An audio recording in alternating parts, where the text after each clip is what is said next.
बिस्मिल्लाहिर्रहमानिर्रहीम। हमारे mister been new York पहुँचे हुए हैं। वहाँ अक़वाम मुत्तहिदा की जनरल असम्बली से खिताब करेंगे। शहबाज शरीफ साहब को, बिलावल भुट्टो ज़रदारी को ये दौरे कब सूझ रहे हैं जब पाकिस्तान सैलाब की तबाहकारियों से मुतासर है।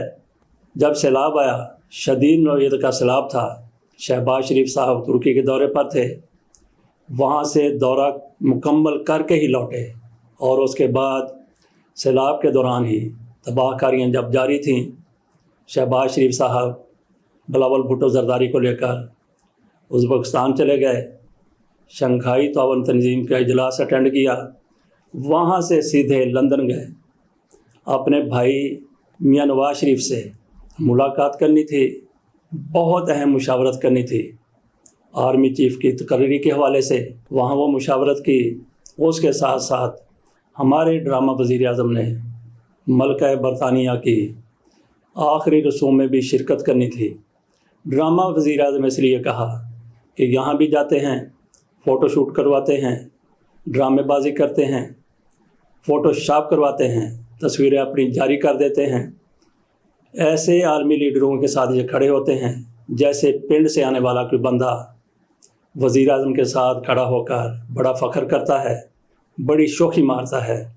यही शहबाज शरीफ साहब हर जगह पर करते हुए नज़र आए, लेकिन ये नहीं सोचते कि इनकी इस अदाकारी से, इस फ़नकारी से, इस तरह की हरकतों से पाकिस्तान की कितनी बदनामी होती है।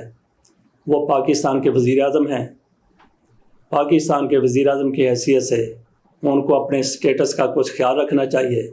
हम पाकिस्तानी ऐसी हरकतों से शर्मिंदा हो रहे होते हैं। वहाँ भी इन्होंने क्या किया, बरतानिया में मेहमानों के साथ उस तकरीब में शिरकत के लिए गए जिसमें पूरी दुनिया के सरबराहान शिरकत कर रहे थे। इनके साथ एक खातून थी। लोग पूछ रहे हैं कि वो कौन थी। वो खातून अव्वल नहीं थी। वो पाकिस्तान से भागे हुए इश्तिहारी मुजरम सलमान शहबाज की अहलिया ज़ैनब सलमान थी। उनको आखिरकार इस बड़ी तकरीब में साथ ले जाने की क्या ज़रूरत थी। अगर आपने किसी खातून को ही साथ ले जाना था तकरीब में, तो फिर मरियम औरंगज़ेब बेहतरीन इंतखाब था। एक मफरूर की बीवी को साथ ले जाकर आपने किस तरीके से वहाँ पे तारफ़ करवाया होगा। और फिर अगली सुबह की पाकिस्तान की इस वज़ीर आज़म ने यह करवाई कि वहाँ पे बरतानवी हुकूमत की तरफ से कुछ मेहमानों को उनकी अपनी गाड़ियों में जाने की इजाज़त थी। इसके अलावा ऐसी गाड़ियाँ फराहम की गई कुछ मेहमानों को कि वो सरकारी गाड़ी में वहाँ पे चले जाएं। उसके बाद फिर आ जाती है बारी उस 6-6, 7-7 का ग्रुप। उनके लिए बड़ी थोड़ी सी गाड़ी अरेंज की गई, उसमें गए। और उसके बाद फिर कोस्टर आ जाती है। कोस्टर में 20-20, 25-25 लोगों को वहाँ पहुँचाया गया, ले जाया गया। हमारे वज़ीर आज़म की बारी, यहाँ पे इनके प्रोटोकॉल में 50-50 गाड़ियाँ होती हैं। इनको वहाँ पे बस में तकरीब में पहुँचाया गया। ये पाकिस्तान के लिए सुबकी की बात थी। मेरा ख्याल है कि शहबाज शरीफ साहब को बस में बैठने की बजाय वापस आ जाना चाहिए था। या तो सारे के सारे मेहमान बस में जाते, लेकिन कुछ लोगों के लिए उनकी अपनी गाड़ियाँ, कुछ के लिए सरकारी गाड़ियाँ, कुछ के लिए थोड़ी बड़ी गाड़ियाँ, और हमारे वज़ीर आज़म के लिए बहुत बड़ी गाड़ी, बस कोस्टर, उसमें ये बड़े फ़ख्र के साथ बैठ गए। मैं समझता हूँ कि इनके लिए अगर वो ट्रैक्टर भेज देते तो उस पर भी शहबाज शरीफ साहब हैट टेढ़ा करते हुए बड़ी खुशी के साथ बैठ जाते।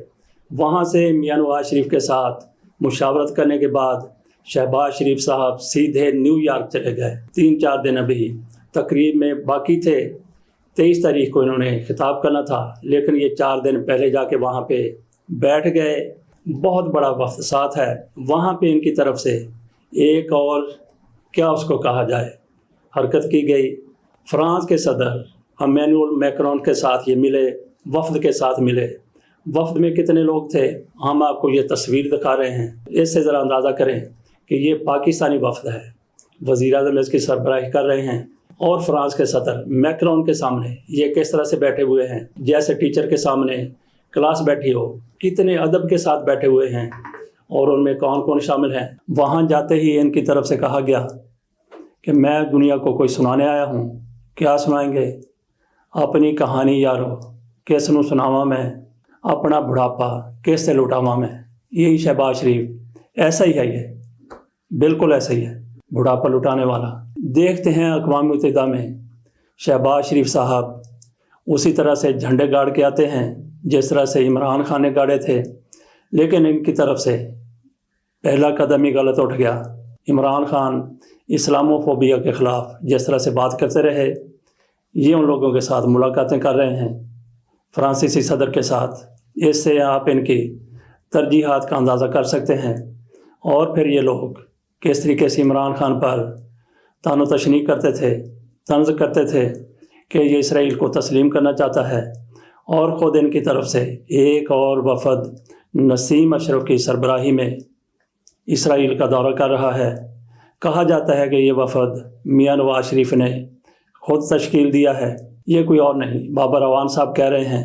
نسیم اشرف کون ہے؟ یہ وزیر مملکت تھے اور کرکٹ بورڈ کے سربراہ رہے ہیں۔ اس سے پہلے بھی چند مہینے قبل احمد قریشی وفد کے ساتھ اسرائیل کا دورہ کر چکے ہیں۔ کیا وہ اپنے طور پر گئے تھے؟ پی ٹی وی کے ملازم تھے۔ جب بہت زیادہ شور شرابہ ہوا تو ان کو ملازمت سے الگ کر دیا گیا۔ نسیم اشرف صاحب کس کی اشیر بات سے گئے ہیں؟ یہ چھوٹا سوال ہے۔ بڑا سوال یہ ہے کہ کیا اسرائیل کو تسلیم کرنے کے لیے ہماری حکومت تیاریاں کر رہی ہے؟ یہ وہ لوگ ہیں، جب شہباز شریف قطر گئے تھے تو وہاں پہ اسرائیلی جہاز کے ساتھ ان کا جہاز بھی کھڑا رہا۔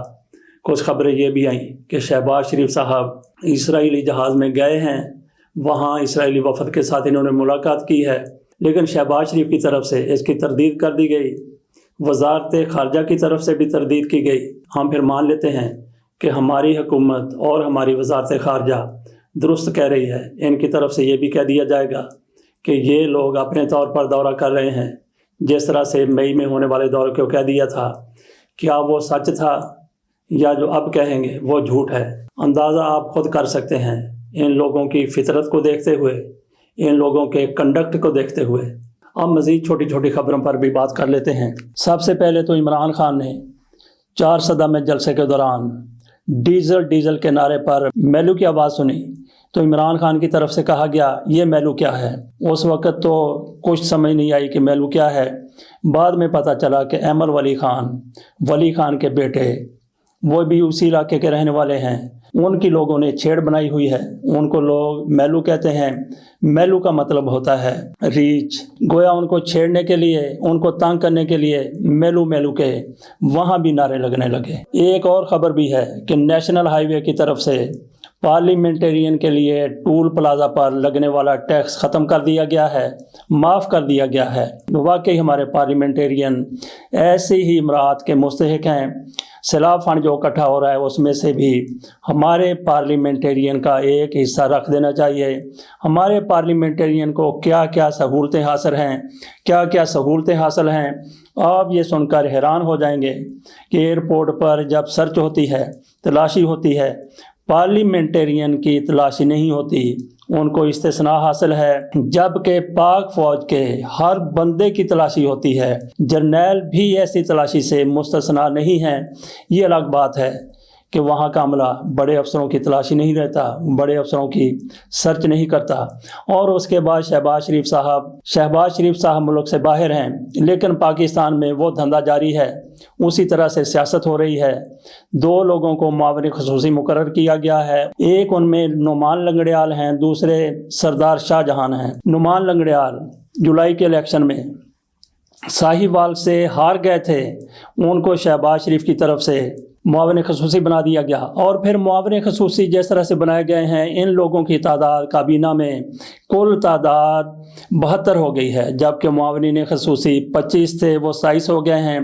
ان میں سے وزراء میں سے اور معاونین میں سے جاوید لطیف سمیت 25 ایسے لوگ ہیں جن کو محکمے تفویض نہیں کیے گئے۔ آخر کار یہ سوال اٹھتا ہے کہ ان لوگوں کو کیوں وزارتیں دی جا رہی ہیں؟ اجازت دیجیے، اللہ حافظ۔